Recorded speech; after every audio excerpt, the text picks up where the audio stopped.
Montero na GLX manual 2011 model. Yung presyo po nito 445,000. Pwede siyang cash, pwede pong financing. Tapos sisilipin po natin. Headlight, maayos na maayos po yung kanyang headlight. Nakakabit na rin dito yung kanyang RFID. Paglight, gumagana po yan. Buong harapan wala pong damage yan, wala pong sign ng bangga. Kanyang plaka unat na unat, urig na urig. Ayos na maayos po yan. Original paint, color black, stain black. Original paint po yan, wala pong signs ng bangga. Any collision po na nangyari, wala. Ayos na maayos. Stepboard na stock ng Montero, napakaayos po yan. Kahit maglambitin ka dyan, no? Tibay na matibay. Yung kanyang gulong, slick tire na 265, 65, 17 yung kanyang size. Napakakapal yung kanyang gulong. Manufactured date 2024. Almost bago pa itong kanyang gulong. Lahat po yan, buong gulong harap likod, slick tire na 2024 yung kanyang manufacture. Yan, 24. Shiny paint. Kanyang salamin sa likod. Orig na Mitsubishi, naka-conduction sticker. Plaka, ayos, unat na unat. GLX. Yan, yung kanyang emblem. Ayos na maayos. Kanyang mga stoplight sa likod. Wala pong mga crack, walang mga dent. Ayos. Pati itong kanyang bumper sa likod, intact na intact. Ito pa yung kanyang stock, wala pong retouch. Side sa kanan, latang-latang. Stepboard, ayos na maayos po. Silipin natin yung kanyang loob. Ito yung kanyang loob po. Ayos. Dashboard, kanyang airbag, wala pong signs na pumutok yan. Maayos na maayos po yan. Kanyang leather set, wala pong punit. Naka-seat cover na po siya. Nakuha na po natin ganito, pero maayos siya. Ito lang napalitan po yung shift knob handle, pero yung stock niya nandito. Ito siya, oh. Yan, pinasama po nung dating may-ari. Nakapangalan na po sa atin itong Montero na to. Kaya kung mag-i-inquire po kayo sa kanyang papel, kompleto, nakarehistro, nakapangalan po sa akin mismo. Kaya kung kukunin nyo po ito, parang third owner na po kayo. Dahil second owner na po ako.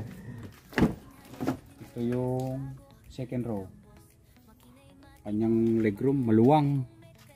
SUV. 7-seater po siya. Kaya maayos na maayos, maganda. Pwedeng pwede pang pamilya po ito. Yan. Papasilip natin yung likod. Ito yung likuran. Hindi natin ito. Ito bigas na. Hindi nagagamit. Yeah. Yan.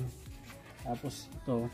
Hilahin lang yan para taas yung nandoon. Tapos yan. Maipupult yan. Tapos ito hilahin din. Para matanggal yung plak. Tulak yun. May shades pa dyan. Maganda, pwedeng free na rin po yan. Mas ganyan po yan. At yung kanyang toolbox, papasilip na rin po natin. Meron na rin siyang warning device. Yung tools niya, pansin nyo po, halos bago. Yun. Ang ganda, oh. Kanyang mga toolbox. Yan, oh, malinis na malinis.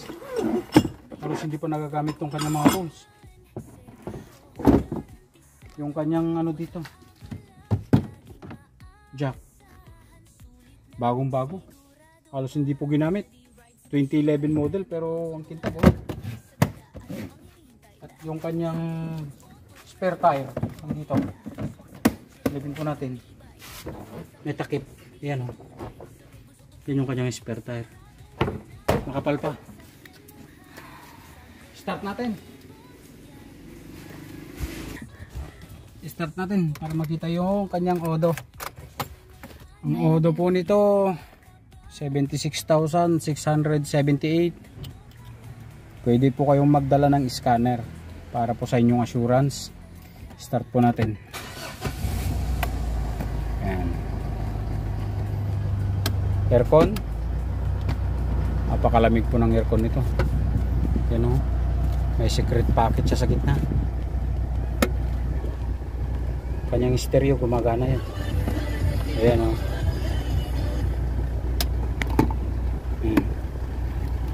Pwede kayo maglagay ng cellphone dyan, maglagay ng soft drinks dito. Ano pa ba? Ito. Yan, may salamin, pwede kang magsalamin dyan. Sa kabila may salamin din. Open natin yung kanyang makina. Papacheck ko po sa inyo yung kanyang makina.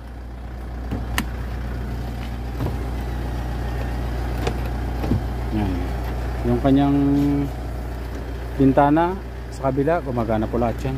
At yung kanyang control sa side mirror, yan, kaliwa kanan taas baba, nagana po lahat yan, pati dun sa kabila. Yan, papacheck ko. Yan.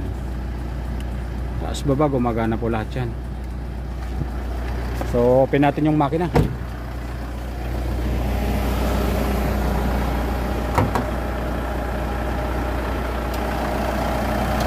Yung makina, ang makina po pala nito 2.5 na 4056 DID common rail.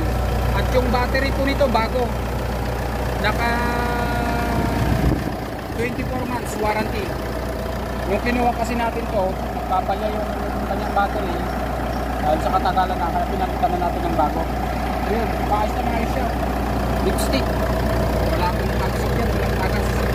Diesel po yan, normal po sa diesel, medyo may itim yung langis, pero okay pa siya. Pero wala pong talsik yan, walang tagas.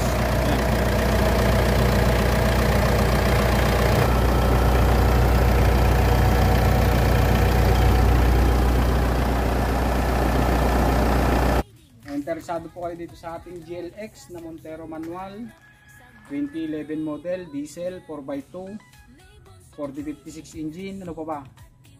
Yun, ang kanyang presyo 445,000. Pwede siyang cash, pwede pong financing. Message nyo lamang po kami sa aming account kung interesado po kayo dito at pag-uusapan po natin. Pwede po siyang cash, pwedeng financing, negotiable po siya upon viewing. So yun lamang po mga sakit. Magandang hapon.